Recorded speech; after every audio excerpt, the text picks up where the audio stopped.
So, our next speaker, a következő személy, aki beszél, az unokája, is Victor Lezu, his grandson. So, please, Victor.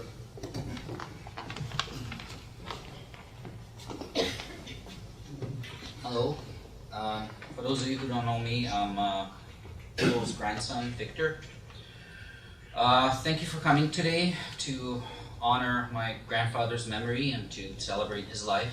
I'm only going to do this in English, so one language, hopefully everybody understands.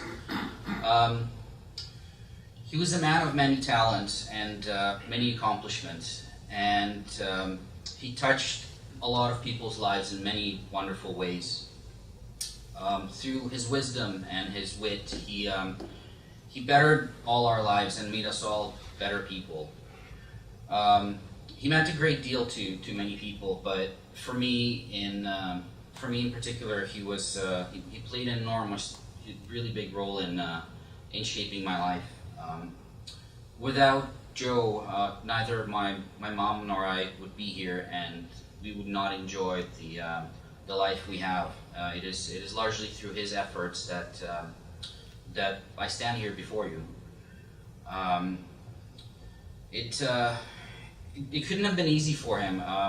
My mom and I arrived here in December of 1996.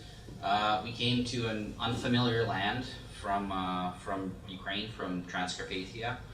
I was 16 and was a 16-year-old teenager who thought he knew everything and had an attitude to go along with that knowledge. And you know how it is with teenagers. If those of you who have grandsons or children that age, it's not an easy time to deal with. So imagine being saddled with that as you enter retirement. But grandfather took this on and not only provided me with valuable advice and guidance when I needed it, but he was always there for me, and he basically taught me that all the knowledge that I knew wasn't worth much, and I really needed to shape up and actually study some more. Joe has been the father figure in my life since I was 16. He never pretended to be my father, but he was there when I needed him. He taught me how to think critically. He taught me how to both have respect for authority, but to also question authority when it needed to be accountable. There are many wonderful experiences that we've had together. Going on hunting trips, fishing, building things in his garage with his impressive arsenal of tools and all his gadgets. To name all these experiences would take years. I would stand here and talk until I pass out. I've always told my wife about Grandpa, Mom, and I making his sausages that were mentioned so much tonight. It was as many things with Grandpa. It was not a chore, but it was just such a fun family thing to do. It was there would be some music playing in the background. We would drink some wine, always plenty of wine around. We would roll up our sleeves and joke and laugh and have a great time. Another great gift that grandfather has given me is sharing his passion for science and technology. As Victor mentioned, Scientific American was one of his favorite publications. So we spent many hours in Grandpa's garage, again with jazz in the background and beer or wine in hand, discussing everything from the bubbles in the beer to women to quantum physics. So, although to be honest, by the time we got to the quantum physics part, there were strangely a lot of empty beer and wine bottles around. So it's no wonder we solved all the world's problems together in the garage, and then only to wake up the next day and not remember what those solutions were.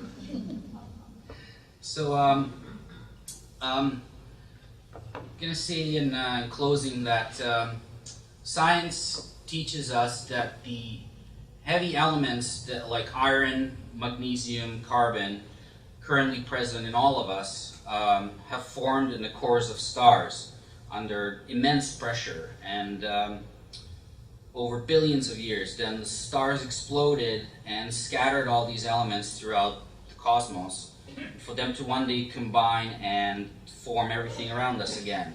You, me, everybody else. The crazy part is that the iron particles in your left hand probably came from a different star than the ones in your right hand.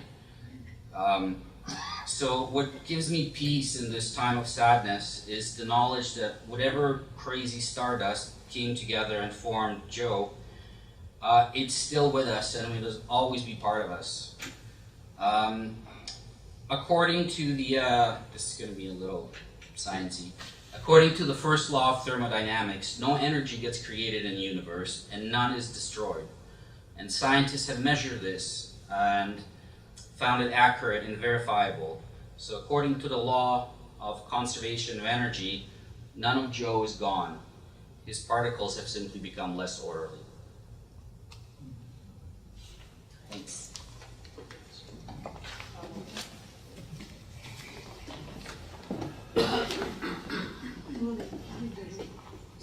Thank you, Victor. That was very interesting and a lot of things to think about. So, he is gone, but he's not gone. So, is he here, watching over us, looking at the program that we have here? I believe so too.